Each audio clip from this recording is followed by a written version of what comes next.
Mientras haya luz, de Agatha Christie. El Ford se metía una y otra vez en las roderas con violentas sacudidas y el tórrido sol africano caía implacablemente. A cada lado de la supuesta carretera, una línea ininterrumpida de árboles y maleza subía y bajaba, formando una suave ondulación hasta donde la vista alcanzaba. Y ello, unido al vivo color verde amarillento, producía un efecto aletargante y una sensación de extraña placidez. Pocas aves rompían el profundo silencio. De pronto, en algún punto del trayecto, una serpiente cruzó la carretera, escapando a los destructivos esfuerzos del conductor con sinuosa facilidad. De pronto, en otro punto del trayecto, salió de la espesura un nativo, majestuoso y erguido. Lo seguían una mujer con un niño firmemente sujeto a la ancha espalda y los enseres domésticos de una casa entera, incluida una sartén que llevaba en magnífico equilibrio sobre la cabeza. Estas incidencias del viaje iba señalando George Crozier puntualmente a su esposa, y ésta contestaba con una monosilábica falta de atención que lo exasperaba. Otra vez pensando en aquel tipo, dedujo iracundo. Así solía referirse en sus adentros al primer marido de Deirdre Crozier, caído en combate durante el primer año de la guerra y caído nada menos que en la campaña contra el África Occidental alemana. Quizás era normal que pensase en él, se dijo. Contempló de reojo a Deirdre, su piel clara, la tersura blanca y rosada de sus mejillas, los redondeados contornos de su figura, mucho más redondeados tal vez que en aquellos tiempos lejanos en que le había consentido pasivamente prometerse a ella, para después, con el primer sobresalto emocional de la guerra, dejarlo abandonado y casarse precipitadamente con aquel novio suyo, un muchacho enjuto y curtido por el sol, Tim Nugent. En fin, el tipo había muerto heroicamente, y él, George Crozier, se había casado con quien siempre había querido casarse. Ella también sentía afecto por él. ¿Cómo no iba a sentirlo si estaba siempre dispuesto a satisfacer sus deseos y tenía dinero suficiente para hacerlo? Pensó con cierta complacencia en su último obsequio, el de Kimberly, donde, gracias a su amistad con uno de los directores de Beers, había podido adquirir un diamante que, en circunstancias normales, ni siquiera se habría puesto en venta, una piedra que no destacaba por su tamaño, sino por su magnífico y raro color. Un peculiar ámbar oscuro, casi como el oro viejo, un diamante de esos que ni en 100 años podría uno encontrar. Y cómo le habían brillado los ojos a Deirdre cuando se lo dio. En lo que se refería a los diamantes, todas las mujeres eran iguales. La necesidad de sujetarse con las dos manos para no salir despedido en una sacudida lo obligó a volver a la realidad. Protestó a gritos, quizá por 14ª vez, con la comprensible exasperación de un hombre que posee 2 Rolls Royce y los ha puesto a prueba en las carreteras de la civilización. Dios santo, qué coche, qué carretera, continuó furioso. ¿Y dónde demonios está esa plantación de tabaco? Hace ya 1 hora que salimos de Bulawayo. Perdida en algún lugar de Rhodesia, dijo Deirdre despreocupadamente entre dos involuntarios saltos en el aire. Pero el chofer de color café, cuando se le preguntó, contestó que su destino se hallaba justo después del siguiente recodo de la carretera. El administrador de la plantación, el señor Walters, los aguardaba en el porche para recibirlos con la deferencia que merecía la prominente posición de George Crozier en la Unión Tobacco.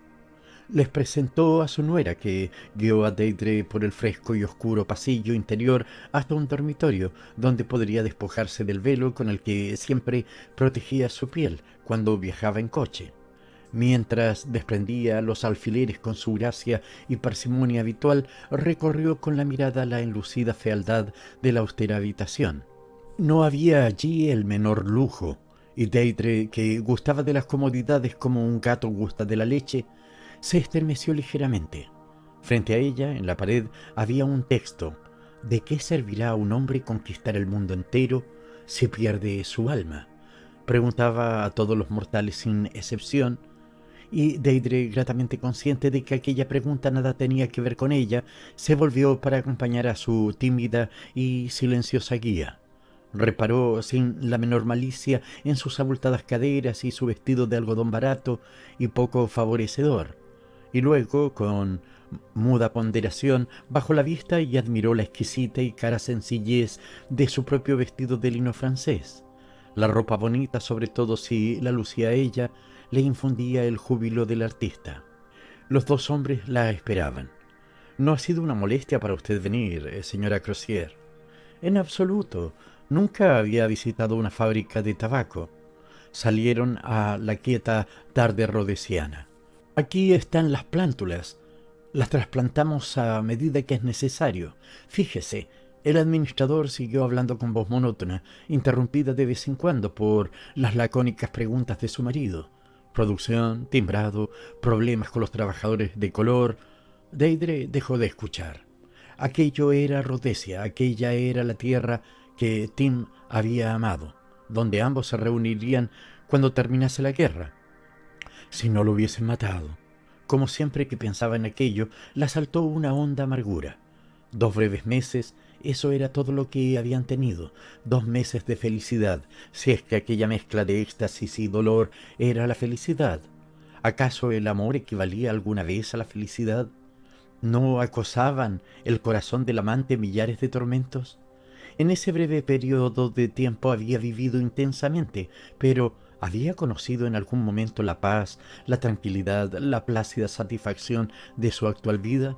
Y por primera vez admitió un tanto a su pesar que quizás era mejor que las cosas hubiesen terminado así. No me habría gustado vivir aquí, no habría conseguido hacer feliz a Tim. Tal vez lo habría defraudado. George me ama y yo lo aprecio mucho y me trata muy bien. Y para muestra, ahí está el diamante que me regaló el otro día». Y pensando en ello, entornó los ojos de puro placer. Aquí es donde seleccionamos las hojas. Walters los guió al interior de un cobertizo largo y bajo. En el suelo había enormes montones de hojas verdes y agachados alrededor chicos negros vestidos de blanco elegían y rechazaban con dedos diestros, distribuyéndolas por tamaños y colgándolas de una larga cuerda mediante primitivas agujas. Trabajaban con alegre parsimonia, bromeando y enseñando sus blancos dientes al reír. Y ahora por aquí. Atravesaron el cobertizo y volvieron a salir a la luz del día, donde hileras de hojas se secaban al sol. Deidre aspiró el aroma delicado, casi imperceptible, que impregnaba el aire. Walters los condujo a otros cobertizos donde el tabaco, decolorado por el sol hasta adquirir un pálido color amarillo, se sometía al siguiente paso. A continuación había una zona más oscura y en lo alto se balanceaban las hojas marrones, a punto para ser picadas. Allí la fragancia era más intensa, casi embriagadora, pensó Deidre, y de pronto un extraño terror se apoderó de ella, un miedo cuya causa desconocía, que la impulsó a escapar de aquella oscuridad amenazadora y perfumada en busca del sol. Crozier advirtió su palidez. «¿Qué te ocurre, cariño? ¿Te encuentras bien? Quizá te ha dado demasiado el sol. Mejor será que no vengas con nosotros a las plantaciones, ¿no?» Walters, preocupado por ella, le aconsejó volver a la casa y descansar. Llamó a un hombre que estaba cerca de allí. «Señor Arden, la señora Crozier». La señora se ha mareado un poco por el calor. «Arden, acompáñela a la casa si es tan amable». La momentánea sensación de vértigo pasó. Deidre caminaba al lado de Arden. Hasta ese momento apenas lo había mirado. Deidre le dio un vuelco el corazón y se quedó inmóvil. Solo una persona había pronunciado su nombre de aquel modo, con un ligero acento en la primera sílaba que la convertía en una caricia. Se volvió y miró fijamente al hombre que se hallaba junto a ella. Estaba muy tostado por el sol, casi negro. Cojeaba y tenía una larga cicatriz en la mejilla más cercana a ella que le alteraba la expresión, pero lo reconoció. «¿Tim?» Durante lo que a Deidre se le antojó una eternidad, se miraron, mudos y temblorosos, y de pronto, sin saber cómo ni por qué, estaban el uno en brazos del otro. El tiempo volvió atrás para ellos. Al cabo de un momento se separaron, y Deidre, consciente mientras la formulaba de la estupidez de su pregunta, dijo: «¿No estás muerto, pues? No, debieron de confundirme con otro. Recibí un fuerte golpe en la cabeza, pero recobré el conocimiento y me arrastré hasta la maleza. En los meses siguientes no sé qué ocurrió, pero una tribu hospitalaria cuidó de mí y al final recuperé mis facultades y regresé a la civilización. Se interrumpió por un instante. Me enteré de que llevaba 6 meses casada. Oh, Tim, compréndelo, por favor, suplicó Deidre. Me encontraba en una situación lamentable, la soledad y la miseria. No me importaba ser pobre a tu lado, pero al quedarme sola no tuve el valor de resistir aquella vida sórdida. No te preocupes, Deidre. Lo comprendo. Sé que siempre has tenido debilidad por los lujos. Te aparté de ellos en una ocasión, pero intentarlo una segunda vez, en fin, no me vi con fuerzas. Había quedado muy maltrecho. Apenas podía andar sin muletas y además estaba esta cicatriz. ¿Crees que eso me habría importado? Lo interrumpió Deidre con vehemencia. No, me consta que no. Fue una necedad. A algunas mujeres les importan esas cosas, ¿sabes? Decidí observarte a distancia. Si te veía feliz y me parecía satisfecha con Crozier, simplemente seguiría muerto. Y te vi. En ese momento entrabas en un gran coche. Llevabas un precioso abrigo de Marta, cosa que yo nunca podría darte aunque me matase a trabajar. Ya no poseía la misma fuerza, el mismo valor, la misma confianza en mis posibilidades que había tenido antes de la guerra. Solo me veía a mí mismo, lisiado e inútil, incapaz de ganar siquiera lo mínimo para mantenerte. Y tú estabas tan hermosa, Deidre, una reina entre las mujeres, digna de poseer pieles, joyas y ropas preciosas, los 1001 lujos que Crozier podía darte. Eso y, bueno, el dolor de veros juntos me disuadió. Todos me creían muerto, continuaría muerto. El dolor, repitió Deidre en un susurro. Pues sí, Deidre, maldita sea, me dolió. No te culpo, no, pero me dolió. Se quedaron en silencio. Por fin Tim le alzó la cara y la besó con nueva ternura. Pero todo eso ha terminado, cariño. Ahora solo queda decidir cómo vamos a decírselo a Crozier. Oh, Deidre se apartó de él bruscamente. Yo no pensaba... Se interrumpió al ver aparecer a Crozier y el administrador por el recodo del camino. Volviendo la cabeza hacia Tim en un rápido gesto, susurró. No hagas nada, déjamelo a mí, debo prepararlo. ¿Dónde podemos vernos mañana? Nugent reflexionó. Podría ir a Bulawayo. ¿Qué te parece el café que está al lado del Standard Bank? A las 3 de la tarde no habrá apenas nadie. Deidre asintió con la cabeza antes de darle la espalda para reunirse con los otros dos hombres. Tim Nugent la observó con un ligero ceño. Algo en su actitud lo desconcertaba. Deidre permaneció muy callada en el viaje de regreso a casa. ¿Cómo se lo explicaría? ¿Cómo se lo tomaría? Una extraña debilidad pareció adueñarse de ella, así como un creciente deseo de aplazar la revelación el máximo tiempo posible. Podía dejarlo para el día siguiente.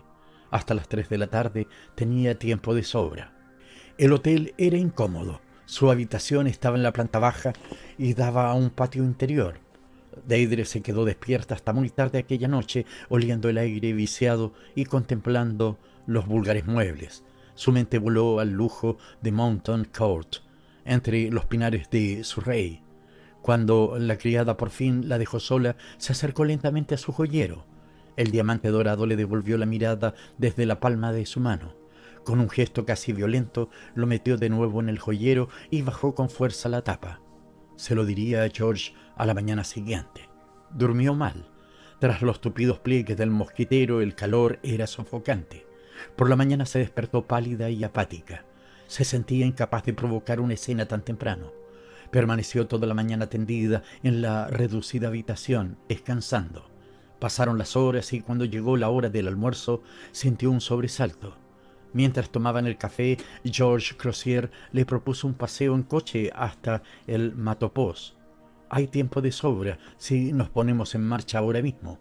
Deidre movió la cabeza en un gesto de negación, pretextando una jaqueca, y pensó: no puedo precipitarme. Al fin y al cabo, ¿qué importa un día más o un día menos? Se lo explicaré a Tim. Despidió a Crozier con la mano cuando se alejaba en el Ford destartalado. Luego consultó el reloj y se encaminó lentamente hacia el lugar acordado. El café estaba vacío a aquella hora. Ocuparon una mesa y pidieron el inevitable té que en Sudáfrica se bebe a todas horas del día y la noche.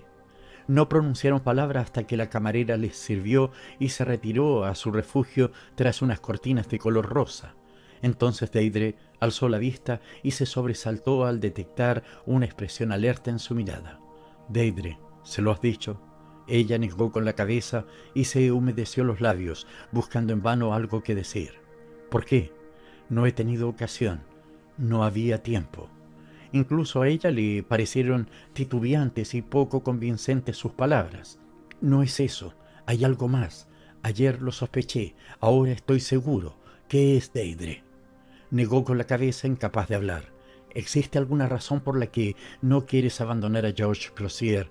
¿Por la que no quieres volver a mí? ¿Cuál es?». Era verdad. Al oírselo decir supo que era verdad. Lo supo con repentina y abrasadora vergüenza, pero lo supo sin la menor sombra de duda. Y Tim mantenía en ella su escrutadora mirada. «No es porque lo ames, no lo amas, pero hay algo». «Dentro de un momento lo verá», pensó Deirdre. «Dios mío, no se lo permitas». De repente Tim palideció. «Deirdre, no. No estarás esperando un hijo». Al instante vio la oportunidad que le brindaba, una escapatoria perfecta. Lentamente, casi sin voluntad propia, bajó la cabeza. Oyó la respiración acelerada de Tim y luego su voz aguda y severa. «Eso cambia las cosas. No lo sabía. Tenemos que buscar otra solución». Se inclinó sobre la mesa y le cogió las manos. «Deirdre, cariño, no se te ocurra pensar que tienes tú la culpa de algo. Pase lo que pase, recuerda estas palabras. Debería haberte reclamado como esposa cuando regresé a Inglaterra. Me arredré, así que ahora me corresponde a mí arreglar la situación. Pase lo que pase, conserva la calma, cariño. Tú no tienes la culpa de nada». Se llevó las manos de Deirdre a los labios, primero una, luego otra. Después se quedó sola, contemplando el té intacto en la taza. Y curiosamente solo vio una cosa, un texto de chillones colores colgado en una pared enlucida. ¿De qué servirá a un hombre? Se levantó, pagó el té y se marchó. Cuando George Crozier volvió a casa, le informaron de que su esposa había pedido que no la molestasen. Tenía una jaqueca terrible, explicó la criada. Eran las 9 de la mañana siguiente cuando entró en la habitación de Deirdre con expresión sombría. Ella estaba sentada en la cama. Se la veía pálida y ojerosa, pero le brillaban los ojos. «George, tengo que decirte algo, algo horrible». «¿Así que te has enterado?», la interrumpió él. «Temía que pudiese alterarte». «¿Alterarme?». «Sí, hablaste con ese pobre hombre el otro día». George vio que Deirdre se llevaba la mano al corazón y parpadeaba. Luego, con una voz susurrante y atropellada que le causó cierta inquietud, Deirdre dijo: «No me he enterado de nada. Cuéntame». Pensaba: «Cuéntamelo. Ha sido en la plantación de tabaco. El tipo se ha pegado un tiro. En la guerra sufrió graves heridas y debía tener los nervios destrozados, supongo. No tiene otra explicación». «¿Se ha pegado un tiro?». «En el cobertizo oscuro donde estaba colgado el tabaco». Hablaba con certidumbre, con mirada de sonámbula, y veía ante sí, en la fragante oscuridad, una figura tendida en el suelo, revólver en mano. «Sí, exacto, donde ayer empezaste a encontrarte mal. Es extraño». Deirdre no contestó. Vio otra imagen, una mesa con tazas de té y una mujer bajando la cabeza en aceptación de una mentira. «En fin, la guerra ha causado muchas desgracias», dijo Crozier, y cogiendo una cerilla encendió su pipa con cuidadosas bocanadas. Lo sobresaltó un grito de su esposa. «No, no, no resisto ese olor». Él la miró con benévola perplejidad. «Cariño, no te pongas nerviosa. Al fin y al cabo no puedes escapar del olor del tabaco. Lo encontrarás en todas partes». «Sí, en todas partes». Esbozó una crispada sonrisa y susurró unas palabras que él no entendió, las palabras que en su día había elegido para la nota necrológica de Tim Nugent. «Mientras haya luz, recordaré, y en la oscuridad no olvidaré». Con ojos desorbitados contempló la espiral ascendente de humo y con voz baja y monótona repitió: en todas partes, en todas partes. Fin.